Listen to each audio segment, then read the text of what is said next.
All right? Okay, good. Thank you. Sure thing, sir.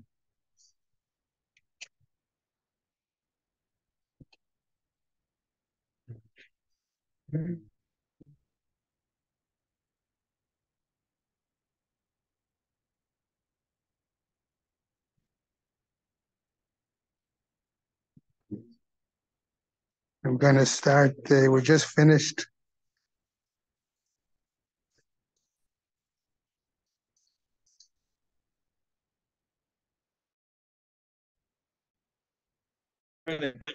Yeah.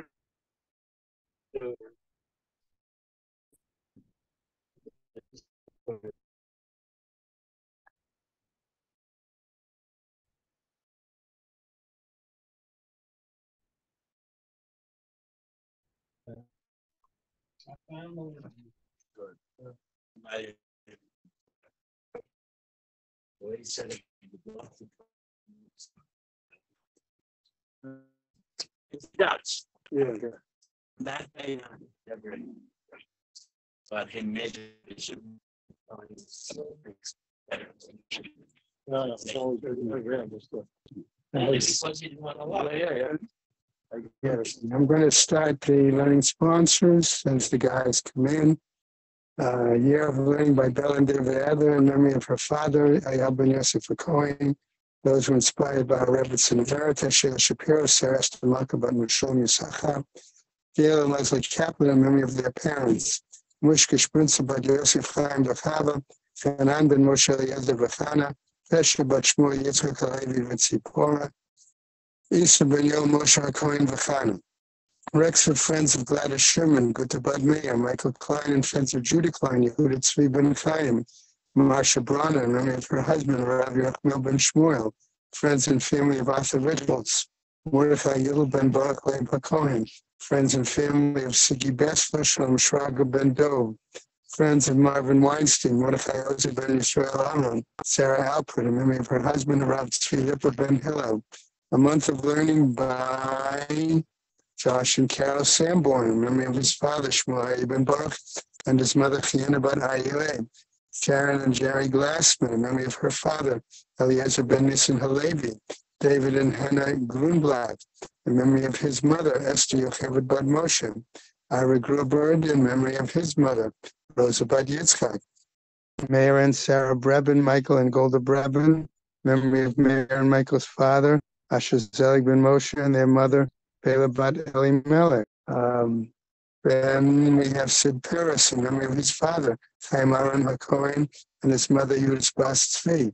A week of learning by Gail and Phil White for the 10th yahrzeit of his mother, Frida bat Moshe Yaakov HaKohen, Phyllis and Jeffrey Solomon in memory of her father, Menachem Mendel ben Meir. Today being the 1st of April, a day of learning by Jerry and Rochelle Ebner, in memory of his brother Avram ben Yitzhak Isaac, by Alan and Rosemary Katz, in memory of his father, Yaakov David ben Israel Tzvi. May Hashem is having a Aliyah, crank or field, that they share Hashem with Leah, the Chol B'nai Israel, a good Kabench. Bottom. It's one of the base on the base.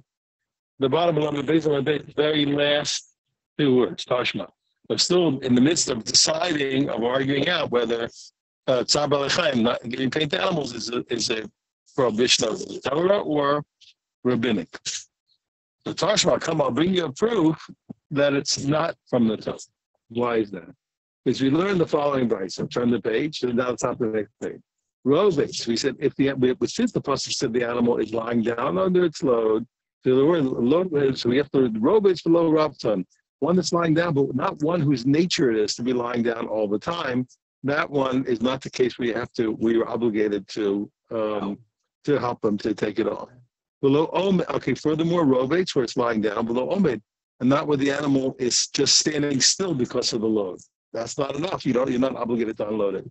Tachas baso, since the pasuk says under his load, below maforak, not the load that's already unloaded, which now sounds strange. It sounds like you're not obligated to load an animal, which you know you are, but we'll talk about it in a minute. Tachas baso, under its load, maso shiachal amodbor. And what has to be a load that it's capable of carrying. Now we said, you're about the Chaim Deraisa. If you tell me what's about the Chaim Deraisa, excuse me, if you tell me that not giving pain to animals is a Torah prohibition, Mali and Robins, Mali and Robins, what do I care if it's lying down under its load or it normally lies down? What's the difference? Either way, Mali Omed, what do I care if it's standing or if it's lying down? The animal's in pain from the load. You have to help it. So you see what? You see clearly from this price that Tzar Chaim is from the rabbis, not from the Torah. Otherwise, the law couldn't be this way. I Gemara says 1 second. Gemara says no, it's not true. Really, Tzar Chaim Deraisa is from the Torah. Amani Rabbi Yosef Glili, and this price is following Rabbi Yosef Glili, the Amar, who said in our Mishnah, if you remember, Tzar Chaim Deraisa. We assumed it because since he said what an animal that can't carry its load is if the person overloaded the animal, only they're not obligated. So he obviously holds what that picketing pain is not from the Torah. And the Gemara says, it makes sense to read that way, because you see the end of the Bryce was like that. It says, Tachas Maso, the end of the Bryce was one under its load. Maso, Shechalamod, has to be a load that it's capable of carrying, but it was loaded, overloaded. You're not obligated. Mancho Aslay, Dislay, Haisor. Who's the one who said that a load that was overloaded, you're not obligated to help him? That was Rabbi Yosef Glili. You can see, you can say that the Bryce was really limiting Rabbi Yosef Glili, and it wasn't the opinion of the rabbis. The rabbis really hold that's how the Chaim from the Torah. See, this pasuk in Mishpatim, Kisireh, which has it's a munach keshayim. Kisireh, Hamoaso Noach, right? Roveitz tachas masol, the chodalto meyazov lo or zov tazov imo. Right. And yet, well, you gonna get there? The Gemara is gonna get there. Oh yeah, because this is based on the trop and the taich. It's the whole thing doesn't agree. Why is that? Why? Kisireh, first of all, it's a gershayim on it. I mean, you don't play games. Kisireh. If you go to sea, don't look the other way around. Roveitz tachas mas'o. Pashto bunas koton. Okay? As it's Roveitz tachas mas'o. It's laying, actually, over there. Yeah. Okay. V'chodalta me'azov, and you're going to hesitate. V'chodalta me'azov. And on the word v'chodalta, a tipcha, it's not just me'cha. A tipcha, it's a semi-pause. V'chodalta, and you're going to pause, right?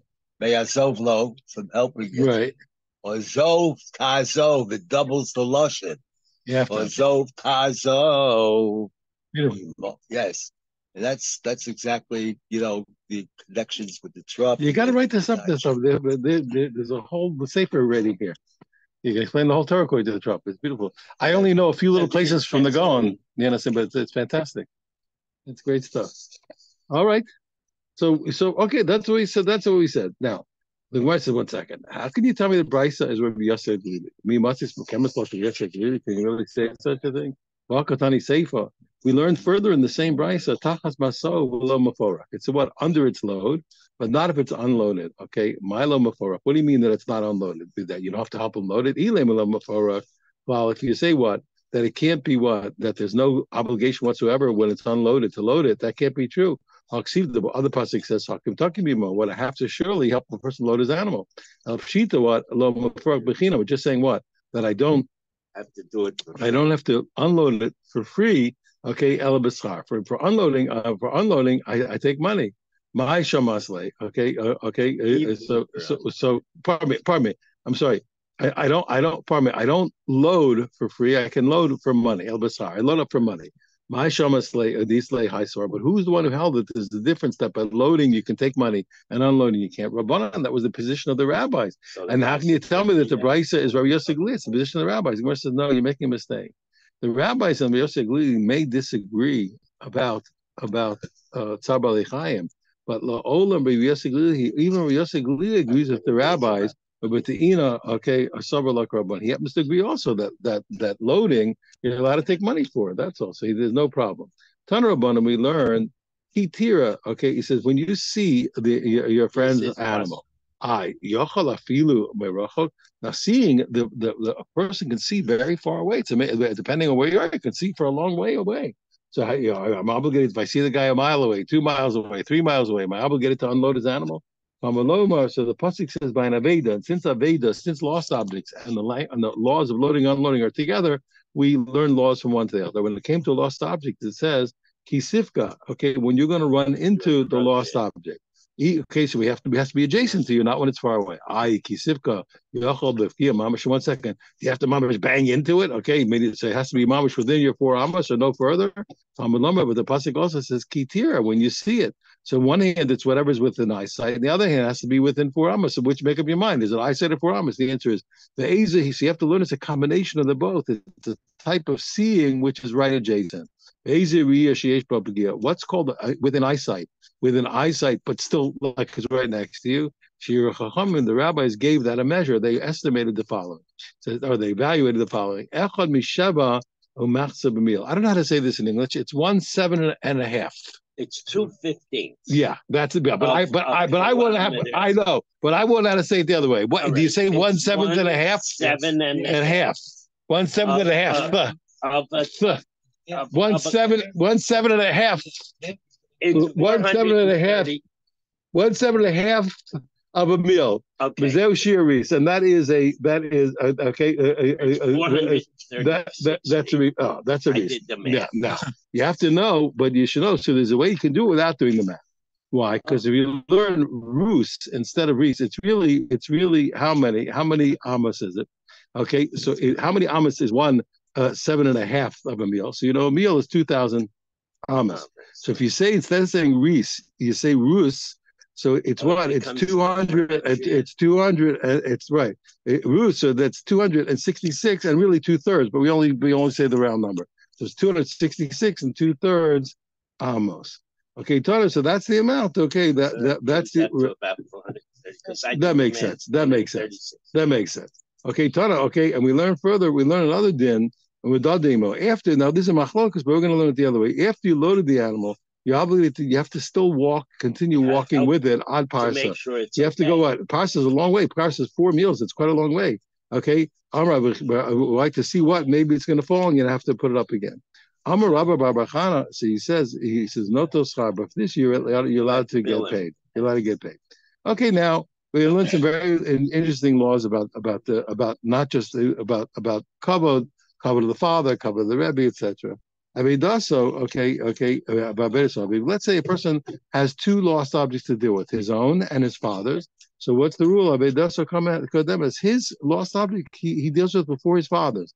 His lost object and the lost object of his Rebbe. He even takes care of himself first. We see because the pasuk instructs him to take care of his monetary affairs even before these people who he gives honor to.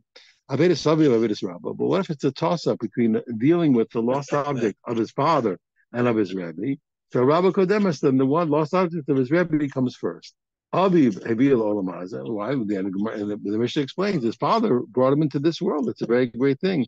Okay, Rabbi Shalom the Chokma, but his Rebbe who taught him wisdom, as we'll see, brings him to the world of come to eternal life.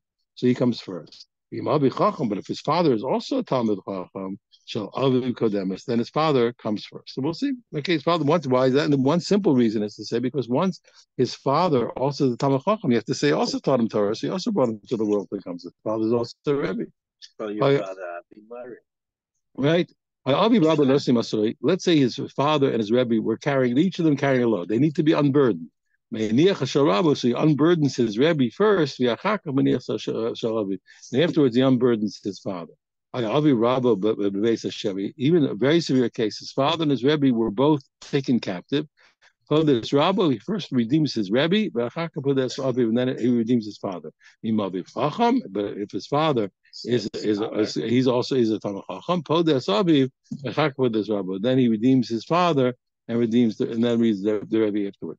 Okay, how do we know that his money comes before his father's or his Rebbe's? Amar Yehuda, Amar Rab, Amar Koch, because the pasuk says, and the pasuk tells me that I have to, even though I have to take care of other people, but I have to be careful that you should not have any poverty within one's self.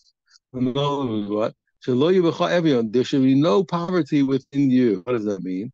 So your money comes before every other person. You have to first take care of yourself. You understand? You're not supposed to come to poverty. But now the next line is what I said to you yesterday, if you remember. He says, but anybody who absolutely makes this his normal, absolute way of life, okay, so in the end he doesn't come poor. What's the point? Well, in other words, it's like what I told you. It's true that a person has to here. You have to take care of your money first, so you can't give away everything you own to take care of other people. On the other hand, you have to be somewhat stringent. Why? Because they're going to make that. If you're going to make that your philosophy of life, everything you do is going to cost, and you're never going to give charity. You're not going to take care of other people. You're not going to do kindness. You're not going to do things you're supposed to do because you're always going to be worried that you got to take care of yourself. So everybody has to. Everybody has to. Yeah, that's right. Everybody it costs you something to do it. So somebody do it. So we don't make it when it's a clear, direct loss. That's what Rashi real. When it's a real clear loss, the severe loss, then okay, then you hold back. You don't take care of somebody else. You take care of yourself first. But when it's not, everybody sacrifices to some degree to do tzedakah and to do kindness. There's also a balance. Yeah. If it's your father's diamond ring and your pencil, obviously still ring. Yeah, it's not the point. The point is, even though the Torah exempts you, you're allowed to, theoretically you can go first, but you don't always take the option that you have. We said if the father and the Rebbe were both carrying burdens and he has to unburden them, so he unburdens the Rebbe first. But now we have to learn what is the definition of which rabbi comes first. Rabbi Shamru, the rabbi that they gave precedence to, Rabbi Shalim de Chachma. That's the Rebbe who taught him wisdom, which is Gemara. What's the quality of Gemara? Gemara is the understanding of the reasoning of the laws of the Mishnah. And though the Mishnah alone is really, really a closed book, you can't. People who paskin from the Mishnah destroy the world. It doesn't work because you can't possibly understand what you're doing. So the wisdom, when we say Chachma, it's the Rebbe who taught you the Gemara, who taught you the reasoning of all the Mishnayos, so you'll know how to come up with the correct conclusion. Below Rabbi Shalom de Mikra, but it's not a Rebbe who taught him, not his Rebbe who taught him the written law, Mishnah, or even the Rebbe who taught him Mishnayos. That was Rebbe Meir's opinion, because even the Mishnayos don't tell you the reasoning; you don't understand anything. Yehuda Meir says no. No, whatever you know the most of, whoever taught it to you, that's your Rebbe. If most of your knowledge is written law, is Mikra, or most of your knowledge is Mishnah, or most of your knowledge is Gemara, whatever most of your knowledge is, whoever taught it to you, that's called your Rebbe. Rabbi Yossi Omer, he says, I feel Mishnah. Yossi says, no, he says what? He says, even a person who taught you the explanation of one Mishnah to understand it, Zerabo, that's called the Rebbe who's going to come, and he's going to come before the Father for all of these laws. Amarava, he says, when Rabbi Yossi said, when he said that point of what, if a person even explained one Mishnah to you, could go on Rav Schora. What happened? One Rav Schora, the Azron, he's Rav Schora, he says, he explained me one thing. We have a language in the Mishnah, the Hamalisteron, it's a certain utensil. So what is it? So he explained to me it's like a big spoon that you take away. Yeah, you take the scum off the top of the food, off the top of the food. Shmuel Karamane Aleahumi Rabbanan. Shmuel tore his clothing in the way that when a person tears for their Rebbe, they tear that's not going to be repaired. It's not going to come back again. Not going to be repaired again. The Asbei Aleahu Rabbanan, he tore kriya for that person. Say what for a Rebbe Aleahumi Rabbanan for one of the rabbis when he passed away. The Asbei who explained him is a complicated piece. There were two. The Kohen who had the true sedeshen.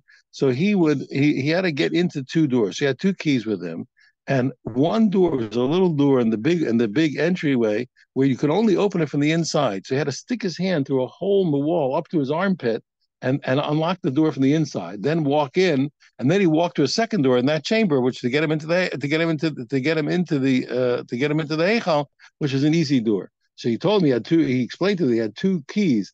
Echad, okay, Yori Lama Shachi. One of them, he had to stick his arm in all the way to the armpit to reach in and unlock the door from the inside, then open it from the outside and walk in. And then the second door, okay, Echad, Kivan. The second, Kivan. The other one he opens up quickly because it's easy, because he opens it from the outside. He goes into that chamber and opens the door. So that also he gave him tremendous cover like a Rabbi Muba, like his Rebbe. He says, the Talmid Chacham Baba had a tremendous thing that they did. They all stood up for each other. Every single one stood for the other as if that was his Rebbe. But Koren Zelzeh, and they would rip the kriya for each other like it was their Rebbe.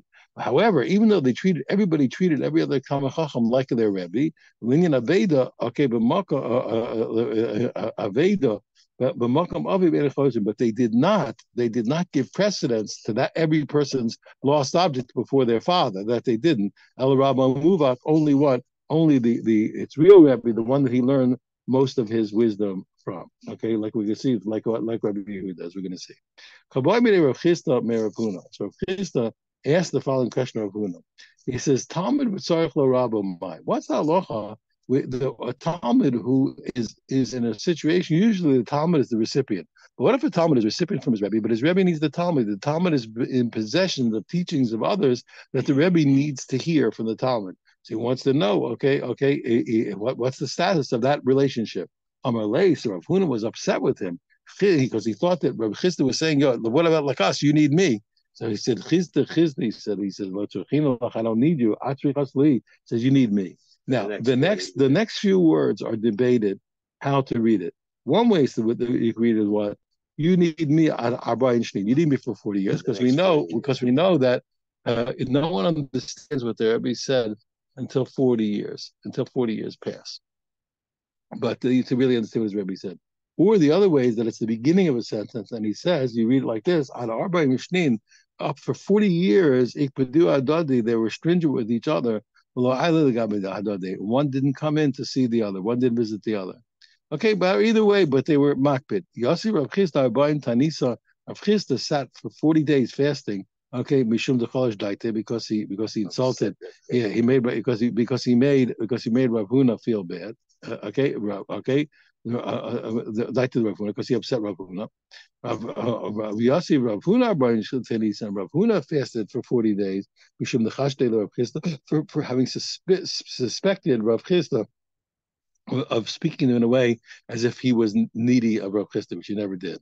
Itmar, okay, we said in the base medrash, Rabbi Yosef Amar, Rabbi Yochanan, he said in the name of Rabbi Yochanan, Halacha Rabbi Yehuda. When we have to define which rabbi comes before a person's father, Halacha is like Rabbi Yehuda. Anybody who the majority of his wisdom is from that person, that's the Rebbe that you give precedence to. So even if the most of what you know is Chumash, and that's the one who taught it to you, then you give him precedence to the father.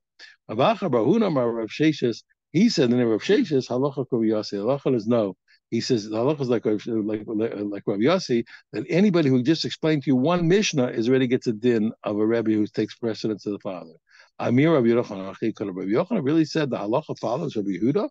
That anybody who the majority of your wisdom comes from. Rabbi Yochanan, do you have a general rule? Rabbi Yochanan always said halacha kastam Mishnah. The halacha follows any Mishnah that is written without a sign, without attribution to somebody. Halacha follows that opinion because that's how Rebbe let us know that's what we should follow. He wrote it as if it's everybody's opinion. But Tananim, we learned in our Mishnah, Rabbo Shlim de Chochma. We said it's the Rebbe who taught him Chochma. Remember, he said the Rebbe who taught him Chochma brought him into the next world. So you see, it has to be the Rebbe who taught him Gemara, and not the Rebbe who taught him most of what he knows. And Rabbanan, so the Gemara, so you see what? The answer is no. So the Gemara says, don't worry. Rov, my Chachma, when our Mishnah said Chachma, it meant Rov Chachma, so it meant the one who taught him the majority of what he knows, whichever of the three it is. We learn. If a person just learns written law, it's good, but it's not so good. Why? Because remember, the written law is written law because it's written down is the main point because it's written, and it's not so good. Why? Because it's written, and you'd rather spend your time learning the things that are not written. Remember, in their time, Mishnayos and Gemara, the main point you'll see what. Let me explain it. You'll see the main point was their Mishnayos and their Gemara wasn't written down. No, Gemara was. The Mishnayos and the Gemara was not written down. So he said, therefore, the most importantly, it's not such a good thing to work on written law because written law is written. It's not a problem. You can always refer to it. But it's more important to learn the things that weren't written, the Mishnayos and the Gemara. But no, okay. But he says the Mishnah. If a person learns Mishnah, that's already a very good thing. Okay, because you have to remember it, and you get rewarded for it. You also get rewarded. Not that there's no reward for the other, but you get reward. But Gemara ain't lechamida gedol mitzvah. When a person learns Gemara, there's nothing better than why? Because when you learn Gemara, you know all the reasonings, and you're able to come to the conclusions. Then it says, "Olam have Mishnah." It seems to self-contradict, and it says, but you should always run to learn Mishnayos. You just told me we're going to see it's a contradiction. Okay, you just told me a minute ago that I should learn Gemara, and then you told me to learn Mishnayos. Okay, I'm going to explain in a second, but I just want to tell you this. Rabbi Zalman Chaim Goldberg, of blessed memory, so he really knew everything by heart, and it was really delightful to learn with him and to watch everything. And I learned so much from him, not just of the Torah, but I learned so much about how to go about learning successfully from him, which I have a lot of things to tell you, but I don't want to do that today. But one of the things that you would see sometimes that he wanted to, it said, what does it say in the Mishnah? So he would run through the Masechta until he got to the place, and he quote you the line. He'd start to saying the Mishnah out automatically until he got to the phrase that he was interested in. But interestingly enough, despite the fact that he really did know everything by heart, nobody sat around the show. He didn't show around showing it off, but it was clear that he did. To give an example of how much he knew by heart, his class was 60 minutes of no repetition whatsoever. It was frightening. His class was 60 minutes, and it was frightening. It was a book. Every day was a book. So one day when he began this year, somebody had just one little piece of business from the previous day's lecture. So somebody asked him a question. So in the process of answering the question from the previous day, he quoted an Avnei Nezer. Avnei Nezer was one of our semi-modern guys, a pillar of semi-modern halacha. So he went through the whole Avnei Nezer from beginning to end, line by line, explain back and forth and explaining it and criticizing, etc. And when he finished, he answered the question of the person. So afterwards, everyone was very excited by this Avnei Nezer. So they said, where is it? He says, I'll get the book. So we run up and get the book. And he's sitting there for 15 minutes looking for the piece. So wait a second, we go and say, what's going on over here? He just told us the entire piece line by line with a detailed critique and explanation, and then he can't find it. You thought he must have seen it. You thought he must have reviewed it yesterday or last night. He said hadn't seen it for 30 years. Hadn't seen it for 30 years. It was one of the books he did. He knew every line. Oh, where is the book? I don't know. He found it. He couldn't find it. So I want to tell you. So ironically, though, despite the fact that he did know, much more than I could imagine by heart, but he said that in modern times, I was very close with a family in Eretz Yisrael named the Zilbermans. So the Zilbermans, a long story. I'll tell you about them. Also, one day, a really incredible family, and the father, after long research, trained his children essentially to know written law. They know mamish by heart, without a question. Eventually, all the Mishnayos by heart, everything. Yes, Dan. And Rabbi Goldberg was very close with all those people, but he said he felt in our times it wasn't so important to learn by heart anymore. Why? Because our things are written down. Everything on right. The By them, as we're going to see in a second, that's what the Gemara is going to explain. By them, it was so critically important to learn the things that were not written down because you don't have it. You don't have a book. You have no access to the Torah. They didn't have it anyway. So interestingly enough, he was a person who really did know everything by heart. And he said he felt today, you don't have to worry about it. Don't worry about learning things by heart so much. Why? Because it's written down. You can slow down and just do your work. You don't have to worry about committing it to memory. It's not so important today to know things by heart. Everything's in the books. Now, but the Gemara said no. So we had a self-contradiction. On the one hand, you told me what? You told me that there's nothing greater than learning the Gemara because you get the reasonings, you get the halachas, you get everything down straight. And then you told me always run to Mishnah. So he says, Hagufakashi, where it says you had self-contradiction. Marta, on the one hand, you told me there's no greater thing than learning Gemara and greater than Mishnah. Marta, then you went back and you contradicted yourself. You said, "Oh, my what's the Mishnah? You ought to be a Gemara." Always went back to Mishnah. It's more than the Gemara. Amar Rabbi Yochanan. So Rabbi Yochanan said the following: He says this original din. Okay, it was learned at the time of Rabbi. Okay, he wrote that. Remember who sat down and compiled the Mishnayos, and he said that what he said firstly, what he taught us what there's nothing greater than Gemara, searching out the reasonings and the contradictions of the Mishnayos, etc. Why? Because in his time, the first time in several generations, when they finally had a chance to sit down, there was so much machlokas all the time. Beisham Beis till Rebbe, the first time to sit down and organize everything to what's halacha, whatever it is, proofs it's not to straighten out the contradictions and to basically pass in the halacha and to organize the Mishnah. So therefore, what the main thing he said was what to sit down and get involved in in-depth learning and straighten everything out. Okay, but then, so he said that. But then what happened? Shabku kulam masisin. So then, you know how the world is. Everybody stopped learning the Mishnah. And they sat there and they were only busy analyzing, etc. But they're all busy analyzing and understanding. So then what? So now we're in danger. What of people? What of people forgetting the Mishnayos, and they're not going to know what they're not going to know what's the right text. How they're darshlu. So if we told them that, Rebbe told no, all of them about Mishnah. So then later you tell them that hey, they always run back to Mishnah. If you don't have the fundamental text, you're going to be finished. He says go back and make sure that you know the Mishnayos. Okay, my Dorish. What do we know? Okay, how do we know that Gemara is so important? Okay, the understanding the reasoning, and you understand that's what I tell you all the time, also, because ultimately, if you understand the reasoning of things, first you understand what you're learning, and you're also able to come to practical conclusions and know how to live. Without that, you cannot live. You can. I told you, you can know everything by heart, and you're not going to know what to do. It just doesn't. It doesn't work. Okay. You're not going to know what. You're not going to know what's what. And for the Mishnayos, I told you, for the Mishnayos is worse. For the Mishnayos, you'll say the halacha wrong. That you'll never understand anything. Okay. So therefore, what? So he says, "Kid the Darsha Yehuda Rabbi Eloi, my deceive." Okay. He says there's a pasuk that says the following: "Hagei la'ami pisham." Okay. Tell my people. Okay, my people their sin, their purposeful sin. Their pesha, their purposeful sin. The base Yaakov in the house of Jacob, Chatosam, tell them what their mistaken sin or their unintentional sin. Okay, Hagei lami pisham. What does it mean? Tell my people, okay, what their intentional sin is. It's talking to Talmidei Chachamim. Why did it use the word intentional sin? Shigagos nasas for them, the mistakes are as if they did it purposely. Why? Because when they make a mistake by learning from the Mishnah, okay, and not having analyzed properly, so that for them, the mistake that they made is considered like a purposeful sin. Why? Because they should have what? They should have been analysts. Yeah, they should have been analyzing, been analysts, okay, and done the job properly. Okay. And the other way that for the people who are Eila Amayarts, those are the unlearned people, should donut nasem kishkagos. For them, even their purposeful sin are really like mistakes, either because that's how they consider it, because they don't understand well enough what's wrong with what they're doing, so they get some credit. There's different ways to learn it. But the main point is we see that Talmidei Chachamim are going to be considered to be purposeful sinners if they make a mistake by not having analyzed properly. And therefore what? You see that Gemara is so important. The analysis is so important.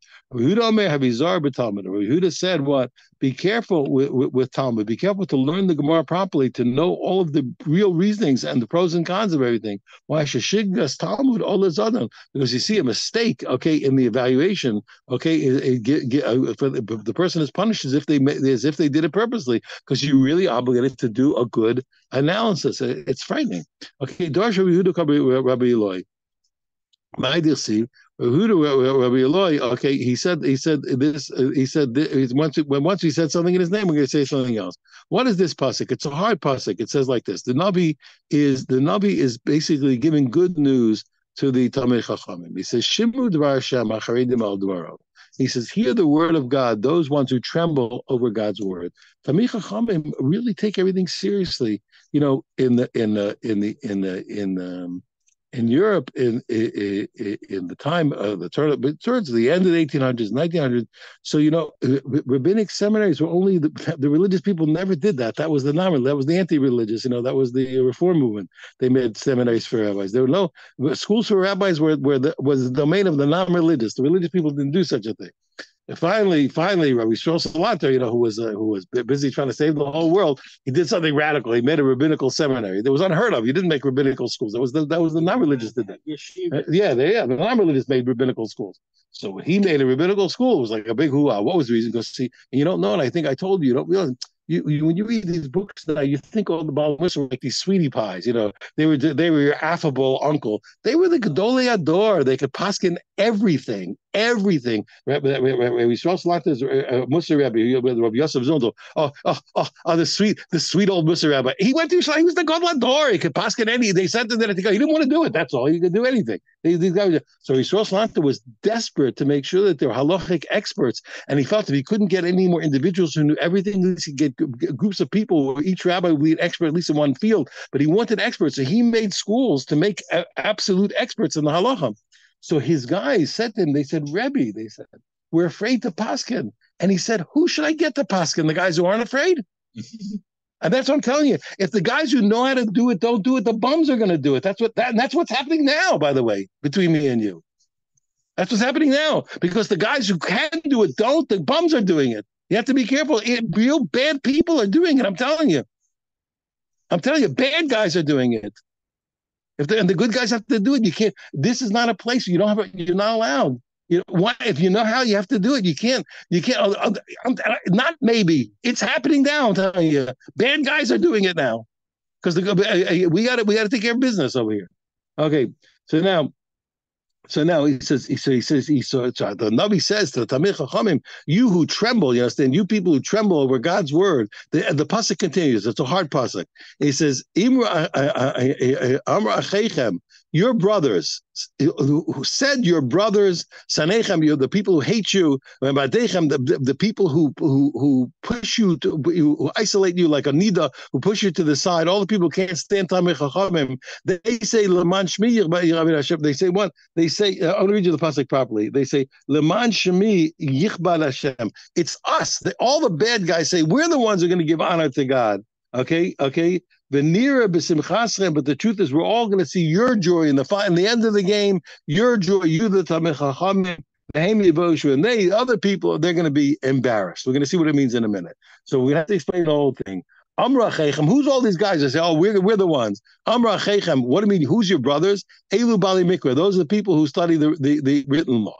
Okay, so Nechem Elu Bali Mishnah. Who's the people? Those are the people who love the Mishnahs. Why they hate you? Because the Tamil Chachamim say, guys, we just study Mishnahs to destroy the world because they'll never say the halacha properly. Meladechem, the people who make you like a nida, who put you in, who quarantine you, who isolate you. Elu Amei Arts. Those are the Amei Arts. Why? Because what? The Amei Arts, remember, they hate the rabbis. Why Amei Arts? Because they believe the rabbis are not religious. Kiva, when he was in Amartz, he wanted to bite the Tamil Chachamim. Why? Because he thought they're not religious. That's what people think. The people who, I'm telling you, the people on earth, they think the Tamil Chachamim are not religious. And because Tamil Chachamim know what they're doing. Oh, they think they're not keeping the law. Am I right? Because in Amartz, they think they're not keeping the law. So all those people claim what? They claim we're the ones. No, in the end, everybody's going to see what? You're going to have their joy in the time of the redemption, the joy. Shema Tomar, Pasak Sivram, you think what these other people that they have no they have no hope, okay, uvato sikuyim, and they have no chance, okay, that in the time of to be happy in the time of the redemption when Hashem will be revealed, okay. Talmud Lomar, he says the pasuk says v'nir b'simchasam, we, not I, we're going to see. It doesn't say I'm going to see the Navi. I'm going to see your joy. We're going to see. Everybody's going to see the joy. They're also going to participate. Shema Tomar Yisrael Yevoshu. When it says they're going to be embarrassed, is that the Jews? Umar says no. Talmud Lomar V'heim Yevoshu. They are going to be embarrassed. It didn't say, okay, of the Chachamim, that's the non-Jews Yevoshu. Yisrael Yismach, and the Jews are going to be happy. Okay, one quick more little piece, and we'll be doing. We know we a simple summary. You know, we're going to start talking about the four guardians. There are four types of guardians in the world.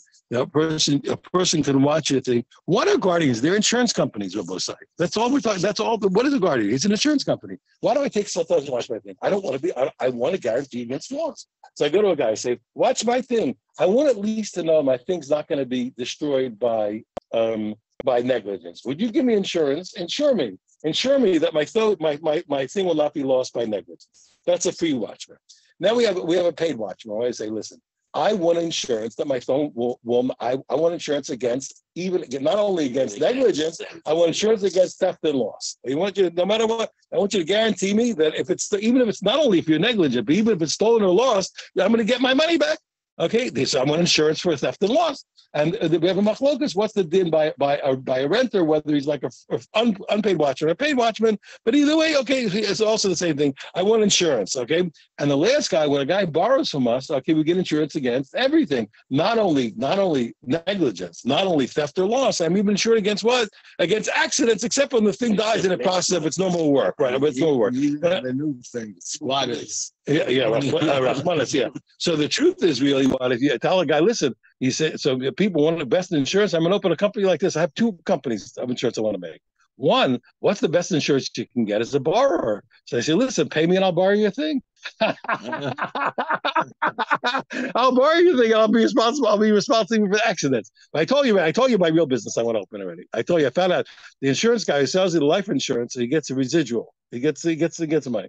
So I figured, listen, it's a very interesting thing when you do life insurance. You're to make money in your life insurance. The quicker you die, the more money you make. So you're betting you're going to die quickly. No. The quicker you die, you have more money. Yeah, no, the more money you. I said the more money. I just told you. So you're betting you're going to die quickly, and the insurance companies are betting they're going to die slowly. You're going to die a long time. They're betting you're going to live long, and you're betting you're going to live short. That's the only way to beat the insurance companies is to die quickly. But the insurance company wants you to live a long time. So I think I got a great idea. The insurance company really wants you to live a long time, right? So I want to open up a company called Tzaddik Insurance Company. Exactly. Why? Yeah, I know, but what is that? I'm going to hire only tzaddikim from my insurance company, and when you buy from my company a life insurance, 3 times a day, at Tzaddik is going to be dominating that you live. He wants to put his kids in school. He wants to pay his tuitions. He's begging Hashem every day that you should live a long time. You should keep getting money. You understand? So I'm going to have a Tzaddik Insurance Company. You'll be up, but 3 times a day, tzaddikim will be praying for you to live. Anyway, so all of insurance you can be seeing really is all of the shomrim is really what I just want to. I want insurance. I want to sleep at night and know that my thing is covered. Okay, now there's one more thing I got to tell you. What happens with shomrim? Let's take a regular shomer, a normal shomer. Let's say a free watchman. What's his halacha? Only if he's negligent, he has to pay. As long as he's not negligent, even if it gets stolen or it's lost, he doesn't have to pay you. The only thing is, if he tells me that it's stolen, if it's lost, he has to take a vow. Has to take a vow one that he wasn't negligent and he didn't misappropriate it. Right? He didn't take it. Okay, the misappropriate. Now, but once he did that, but if he swears, it's over. What happens if he doesn't want to swear? He says, "Listen, I don't like taking God's name. I'm not swearing." He's allowed to pay. He can pay. He's going to pay and say that. Now, the only question is, what happens now with the payment? So we're going to see in 1 minute. That and everything we're going to learn now in these few lines is that there is an implicit agreement between the owner, the depositor, and the watchman and the depositee that in case the person will swear, he's going to transfer the rights of the. He's going to sell him the animal. Okay, if he's going to pay, probably he's going to pay. If he's going to pay instead of swearing, he's actually going to give him the animal, and we're going to see why that matters. Let's take a look. Let's look at the Mishnah. If a person deposits his friend an animal or utensils, and they're stolen or lost, and the guy has an option of what? Of swearing, or if he wants, he can pay. Shilem, if he paid and he didn't want to swear, as you know, because the rule is Shomerchinam Nishba. If he doesn't want, even if he's not obligated, he does have to swear, okay, biyotze, and then he doesn't have to pay. But otherwise, if he doesn't want to swear, he has to pay. So he decided he's going to pay rather than swearing. Nimtza Gana, and now we find the thief. Mishan Tashlume Kefil, well, the double payment, who does he pay it to? And Tabach HaMachar, or if he shechted it or he sold it, Mishan Tashlume Arba Chamisha, he'll pay in the respective 4 or 5 fine. Lemi Mishan, but who does he pay it to? The Misha Pikad, and he pays it to the person who has the deposit. That's the guardian. We'll see in a minute. But the other way, he did the classic law. He swore he didn't want to pay. Okay, and now the thief is found. Where it's appropriate, he pays double. If he shechted it or sold, he'll pay 4 or 5. But does he pay because he pays to the original depositor. Now the Gemara says the following. He says, why did the Mishnah to teach me a law have to give me 2 instances? You could have told me if a person deposited things by his friend or deposited animals by his friend. Why just tell you animals and inanimate objects? Why does it have to tell you both? So the answer is, again, because we're going to see in a minute, since there's an implicit agreement and that the original depositor is rewarding the depositee with the rights to the fines, etc. So we're going to see, I would need to teach both. Had you told me that he hands over the rights to the depositee when he pays, had you told me about an animal, I would say, when he deposits, when there's an implicit agreement to hand over the rights, okay, behema, okay, it's only when the guy was watching an animal that he hands over the rights to the fines. Because it's a lot of work to guard an animal. It's not just sitting quietly. You got to take it in and take it out. When a person guarded my utensils, maybe where it's not a lot of work, it's a passive watching. So I could say what? I could say that the owner never implicit agreement that he's going to pass over to him the rights to the fines. Vitan a kalim, had you told me what? If he watched utensils, I might say what? I say kalim the maklei. I said no, it's specifically by utensils that the owner is willing to give him the double payment. Why? Because the double payment never goes more than double payment. When it comes to an animal, if he or if he shechs it or steal or sells it, he's going to have to pay 4 and 5. In other words, the numbers, the multiples are going up over here. I don't like the guy that much. I won't give it to him. Okay, and therefore I need to teach it. In both cases, there's an implicit agreement. Now, Matki is lo Ram Chama. Okay, Ram Chama says what? How can you tell me that when this guy pays, that's the assumption now, that when he pays, that the owner is giving him the rights to the fine? It doesn't exist. You can't sell things that don't exist. But if you're a mayor, and even a mayor who does hold, you can sell something that's not in existence now. Even when he held it in a very reasonable case. He held it, you can sell things that aren't here, that are about to get here. Like for what, for example? What can I sell? If I want to sell the dates of a date palm that haven't grown yet, okay, but the normal sequence is that the date palm produces what? Dates. So I can sell since the date palm is there, I can sell the dates that doesn't exist yet. Okay, but over here, it's not likely that the fine is going to come about. Look at all these ifs. Get ready. He says, one, even if he paid the migdava, who says that it's going to be stolen? The intent of the migdava or later, probably, or pardon me. I said from the original payment. I'm sorry, I didn't say right. When he must be if he acquired it when he acquired the animal originally. When the depositor originally gave it to the depositee, he says, "Who said it's going to be stolen?" Even if it would be stolen, but loss is also about stolen. We'll see. Loss is also when it's stolen. Loss is also when it's stolen. Loss is, but that's why in the case of loss, it says both. When it's the loss, it was also to be stolen. He says, even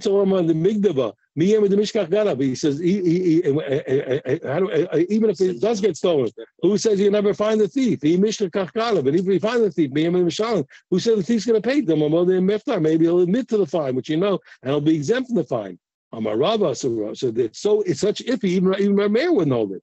Rabbi says the answer is Nasik Omer. It's as if the person did this. From the original thing, he made an implicit agreement. He said, in such an instance where it'll be stolen, and it'll be your desire with the shalmen, and you'll pay me rather than swearing. I'm not selling you the rights. I'm telling you the cow, which exists now from this moment. So therefore, what really comes out retroactively, he owned it from the outset, the first minute that the owner gave it to him, and therefore he owned the animal. Of course, if he owns the animal, so he's the one it was stolen from, and he gets all the fines. We'll call that a daf and get to the bottom. And it says mikra mishnah. Mikra means written law. Not when you're using the words written law. It means Tanakh. Mishnah is the written law by the time of Rebbe, and Gemara was not yet. When they said that to them, had to be remembered. They didn't know either. They both were not good. Mikra was always written. Torah was written. No, I'm saying that he told me I have to learn Mishnah and Gemara because they're not written. They shouldn't be.